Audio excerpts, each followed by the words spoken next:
श्री कृष्ण कहते हैं, न तैवाहं जातु न सम्ना न तम्ने मे जनाधिपाः न चैव न भविष्यामः सर्वे वयोमतः परम्।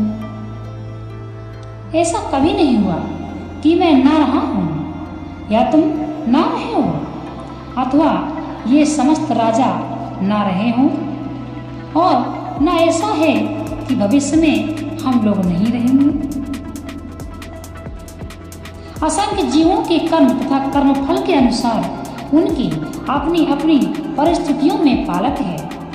वही भगवान अंश रूप में हर जीव के हृदय में वास कर रहे हैं।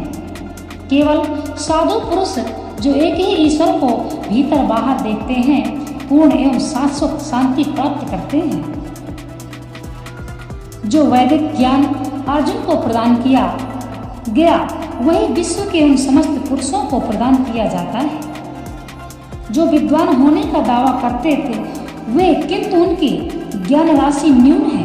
भगवान ये स्पष्ट कहते हैं कि वे स्वयं अर्जुन तथा युद्ध भूमि में एकत्र सारे राजा शाश्वत प्राणी हैं, और इन जीवों की बद्ध तथा मुक्त अवस्थाओं में भगवान ही एकमात्र उनके पालक हैं।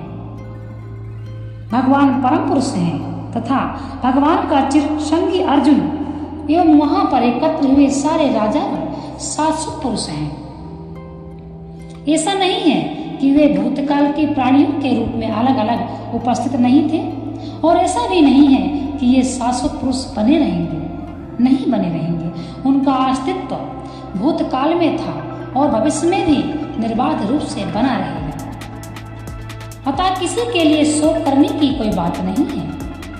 ये मायावादी सिद्धांत की मुक्ति के बाद आत्मा माया के आवरण में पृथक होकर निराकार ब्रह्मा में लीन हो जाएगा और अपना अस्तित्व खो देगा। यहाँ पर परम अधिकारी भगवान कृष्ण द्वारा पुष्टि नहीं हो पाता, न ही इस सिद्धांत का समर्थन हो पाता है कि बद्ध अवस्था में ही हम अस्तित्व को चिंतन करते हैं। यहाँ पर कृष्ण स्पष्टता कहते हैं कि भगवान अन्यों का अस्तित्व भविष्य में भी अक्षुण्ण रहेगा, जिसकी पुष्टि उपनिषदों द्वारा भी होती है।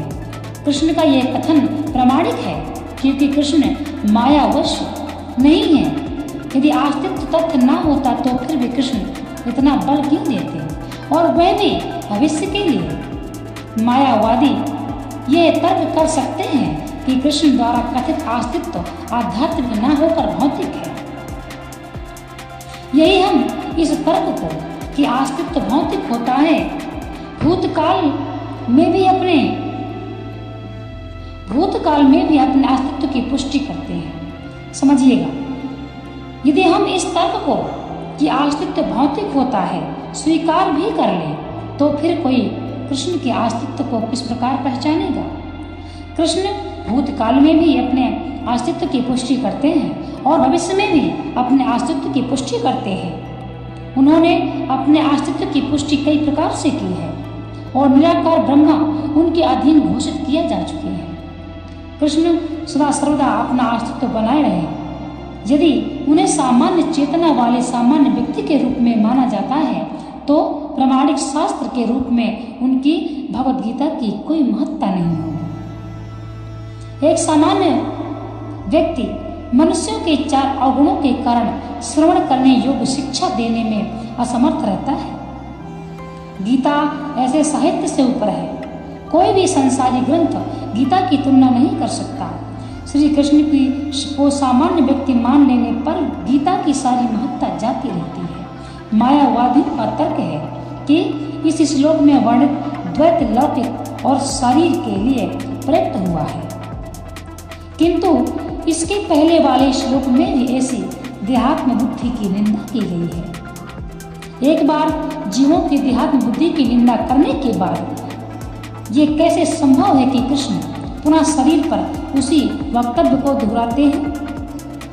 अतः यह अस्तित्व आध्यात्मिक आधार पर स्थापित है और इसकी पुष्टि रामानुजाचार्य तथा अन्य आचार्यों ने भी की है। गीता में कई स्थलों पर इसका उल्लेख है कि आध्यात्मिक अस्तित्व केवल भगवत भक्तों द्वारा ज्ञेय है। जो लोग भगवान कृष्ण का विरोध करते हैं उनकी इस महान साहित्य तक पहुंच नहीं हो पाती। अभक्तों द्वारा गीता के उपदेशों को समझने का प्रयास मधुमक्खी द्वारा मधुपात्र चाटने के सदृश है। पात्र को खोले बिना मधु को नहीं चखा जा सकता। इसी प्रकार भगवत गीता के रहस्यवाद को केवल भक्त ही समझ सकते हैं, जो कोई खोल के पढ़ता है, अनुसरण करता है। न ही गीता का स्पर्श ऐसे लोग कर पाते हैं जो भगवान के अस्तित्व का ही विरोध करते हैं। अतः मायावादियों द्वारा गीता की व्याख्या मानव समग्र सत्य यह सरासर भ्रामक निरूपण है। भगवान चैतन्य ने मायावादियों द्वारा की गई गीता की व्याख्याओं को पढ़ने का निषेध है और चेतनावादी चेतावनी दी है। भगवान ने क्या चेतावनी दी है कि जो कोई ऐसे जब चैतन्य क्या कहते हैं कि जो कोई ऐसे मायावादी दर्शन को ग्रहण करता है वह गीता के वास्तविक रहस्य को समझ पाने में समर्थ है। कैसे समझेगा? आप खुद समझिए। जब तक हम गीता पढ़ते नहीं हैं, समझते नहीं हैं, हमको क्या समझ में आता है? जब तक हम गीता नहीं उठाएंगे, पढ़ेंगे नहीं, तो हम क्या समझेंगे? यदि अस्तित्व का अभिप्राय अनुभव ब्रह्मांड से है तो भगवान द्वारा उपदेश देने की कोई आवश्यकता नहीं थी। आत्मा तथा परमात्मा का द्वैत शाश्वत तथ्य है और उसकी पुष्टि वेद द्वारा होती है, जैसे कि ऊपर कहा जा चुका है, हम आपको पहले बता चुके हैं। जिस प्रकार शरीरधारी आत्मा शरीर में बाल्यावस्था से तरुणावस्था और फिर वृद्धावस्था में निरंतर अग्रसर होता रहता है, उसी प्रकार मृत्यु होने पर आत्मा दूसरे शरीर में चला जाता है। धीर व्यक्ति ऐसे परिवर्तन से मोह को प्राप्त नहीं होता।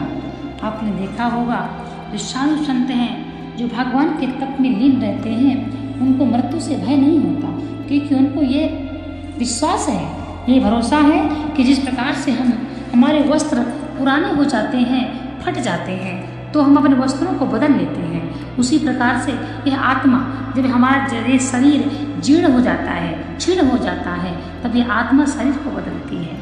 मानिए कि आत्मा भी वस्त्र बदलती है।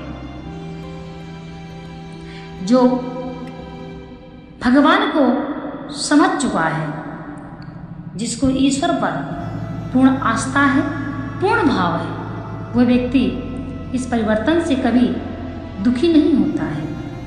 और जो माया में फंसे हुए हैं वो इस परिवर्तन से दुखी रहते हैं, क्योंकि जिनके बाहर और भीतर सिर्फ परमात्मा है, उसे किस बात का दुख? वह इस भौतिक संसार की माया क्यों करे? उसे क्या मतलब है इस भौतिक संसार से? इसीलिए ऐसे परिवर्तन से वह कभी दुखी नहीं होता।